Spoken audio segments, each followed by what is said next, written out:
guys! Magandang hapon po sa inyong lahat. Alright, so nandito naman si Kindness sa loob po ng aking bahay. Ayan, so mukhang maintriga kayo guys. Hindi pa po tayo lilipad. Okay, so naka-ready lang po ito guys. Wala pang mga laman yung ating mga maleta. Okay, so ito is, ganito lang po si Kindness no, dahil nga po busy tayo sa trabaho at ibang mga lakad. So, naka-ready lang po itong ating mga luggage guys kasi anytime pwede na agad tayong mag-impake, okay? Dahil nga gagawa pa tayo ng e-travel. So, may gusto ko lang po akong ibahagi sa inyo. First time ko po kasing hindi talaga ako sa mga damit, hindi talaga ako sa mga online bumibili. Ayan, dahil mamaya ipaliwanag ko sa inyo kung bakit. First time ko pong mag-order sa mga online, okay? So, yung anak ko, mahilig siya doon. Pero ako naman, hindi talaga ako nag-order sa mga online, lalo sa mga damit. Yan po, linawin ko lang po sa mga damit. Hindi po talaga first time. So, tinry ko lang talaga siya. Ayan. So, okay naman yung tela dahil stretchable. Pero, medyo hindi ko nagustuhan. Ayan. So, maganda naman. Pero may, mamaya explain ko sa inyo kung bakit, no? Yan, mahirap ako. Medyo may kahirapan ako pagdating sa damit. Yan. So, ito guys, nag-order po si Kindness. Kasi, binuksan ko to kanina guys. Ayan. 5 po yung in-order ko na mga damit. Ayan po. So, kanina lang ito po yung balot niya. Okay? So, Shein. And then, pakita ko po sa inyo isa-isa guys. Maganda naman siya. So, una, ito yung pinili ko. So, ito. Ayan. Ito yung pinili ko, no? Ayan, tube po siya. Okay? Ayan. Ganda yung ano niya. Ayan po. Maganda naman siya. Yun. Kaya lang, ang problema is, akala ko kasi guys, medyo mahaba siya. So, ang purpose ko kasi nito sa Pilipinas ko lang gagamitin. Ang problema is talagang, ayan makikita yung daddy ko nito, di ba? Pag yan So, ito yung mahirap kay Kindness. Alright? So, walang problema ang damit. Ayan, bagong-bago pa talaga. Okay? So, napakaswerte siguro mapagbibigyan ko nito sa Pilipinas. Kaya, ang ninaisip ko, ipamigay ko na lang. Yan. Kasi kung itago ko lang, hindi ko naman gagamitin. Ayan. And then, ito naman, kasya din. Itong mga damit talaga na napili ko, kasya po sila sa akin lahat. Ang problema, ayan. O, ayan po guys, o. Maganda naman siya. Ayan, o, yung, okay. Ayan po. So, konting tayo dito sa taas. Ayan. 'Di ba? Okay naman siya. Ang problema lang rin po, ito, yung sa may niya. Ayan. Yung daddy. Yun ang problema ni Kindness. Dito ako mahirap sa mga damit. Kaya ang mangyayari, ipamigay ko na lang ito sa Pilipinas. So, ito ay nakadagdag naman sa aking bagahe, mga ka-kind. Ayan. Tapos, ito naman, maganda rin yung niya kasi nga gusto ko yung mahaba. Maganda sana. Ganun din. Ang problema din, ayan kasi ganun siya eh. Ayan. Tapos may naman dito na ganyan. Ang problema din, ito din. Kasi, sobra ding luwa. Ayan. So, maganda sana kasi mahaba siya. Yan mahaba po siya mga ka-kind. Yan. Ganda sana. Yan po. Kaya lang, ang problema talaga ito, yung hinaharap ni Kindness. Ito po. So, magiging honest naman ako sa inyo guys. Medyo mahirap din po kapag yung hinaharap natin. Medyo ang hirap talaga kahit nga sa hindi online. Pag may gusto akong damit, hindi ko agad-agad maibili. Yan. Kasi nga, ito namang isa, nag-iisip pa ako nito. Kasi kasya naman siya sa akin. Tapos close naman yung ano niya. Ayan. Tapos may slit. Ayan. Ito po is tube. Okay? Ayan.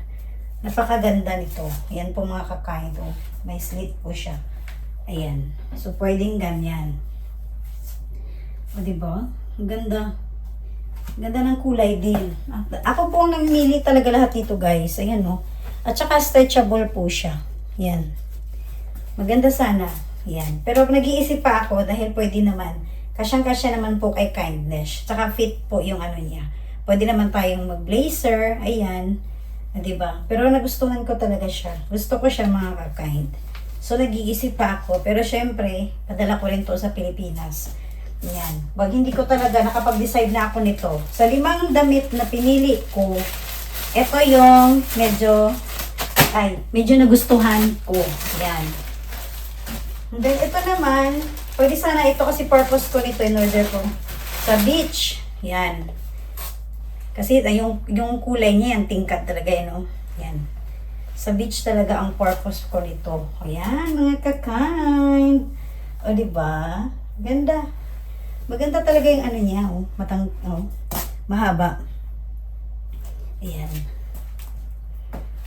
Okay. Maganda din po siya.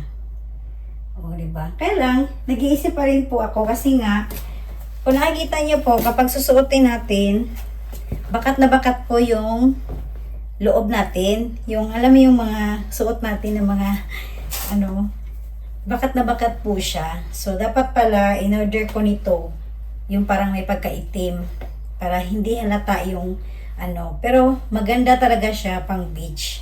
Yan. So, nangyari is, pabigay ko. So, itong dagdag po sa bagahe. And then, ito guys, gusto ko lang ibahagi sa inyo, no? Ayan, kasi nga, may gusto akong pagbigyan nito guys. Sana magustuhan niya po ito sa Pilipinas. Kasi, ito isa sa naisip ko dahil nga mainit po sa Pilipinas. And then, ito po. Maganda siya kasi, yung straw po niya, ayan, so sa nakaraang premiere ko, pinakita ko na po ito sa inyo. Ayan, so gusto ko lang po na ibahagi. Kasi hindi ko na siya ito mabuksan kasi nakabalot po ito guys. Ayan. So sana yung mapabibigyan ko nito, magustuhan niya po ito mga kakain. Ayan. So may ano din siya guys, kapag maglinis tayo, yung straw niya po, hindi po siya plastic. Ayan, hindi po siya plastic. And then, nagustuhan ko rin talaga yung kulay niya. Okay? Ayan po. So, ganito yung ano niya, oh. Tapos, may panglinis siya sa straw. Para hindi And then, maganda siya kasi may takip.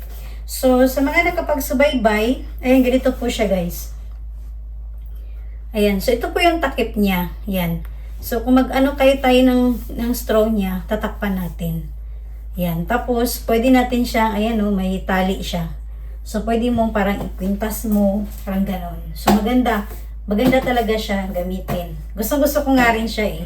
Pero sabi ko, anytime naman kasi ako bumili pagbalik dito. Kaya gusto ko, may pagbigyan ako dito guys. At gusto ko yung kulay talaga. Sana magustuhan ito na mapagbibigyan ko. Okay? And then, syempre, nung nakaraang premiere ko rin po, bumili tayo ng ayan, badminton at napakalaking shuttlecock naman po. Ayan, di ba? Ayan, so, may purpose kasi ako nito. Pag uwi ko sa Pilipinas, may mga pa-contest tayo, no? Yung simple lang naman, yung katuwaan lang po, family bonding. So, ito yung mga, ni Kindness, mga konting plano lang po pagdating natin sa Pilipinas. Okay? So, ayan. So, maganda ito guys, kasi kung ayaw mong gamitin itong malaking shuttlecock, pwede rin naman kasi may maliit din po na shuttlecock. Tapos may ball. Ayan.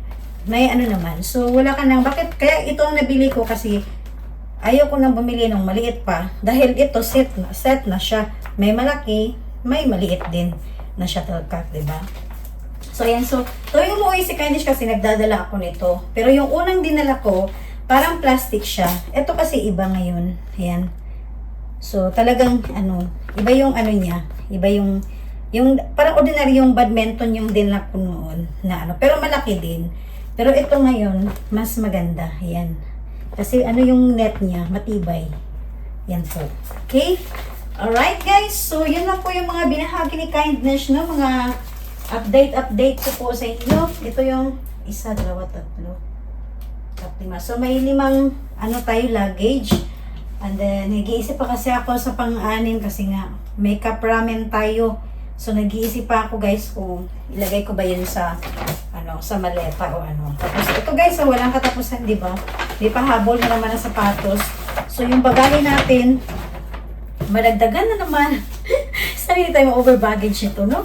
Ayan. So, ito yung mga bago ngayon na sapatos din. Yan. New Balance. Yan po. Pakita ko lang sa inyo. Pasilip ko po sa inyo. So, ito is pasalubong po ito. Yan. Okay. Yan po. So, pasalubong po ito, guys.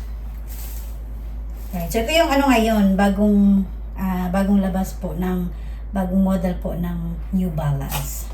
Alright, so ngayon guys, at ako muna yung magkapaalam sa inyong lahat dahil aalis na po si Kai. May mga pa tayo, may mga lakad pa, importanteng lakad at bukas may trabaho rin po. Alright, at maraming salamat po sa inyong panonood. Bye guys!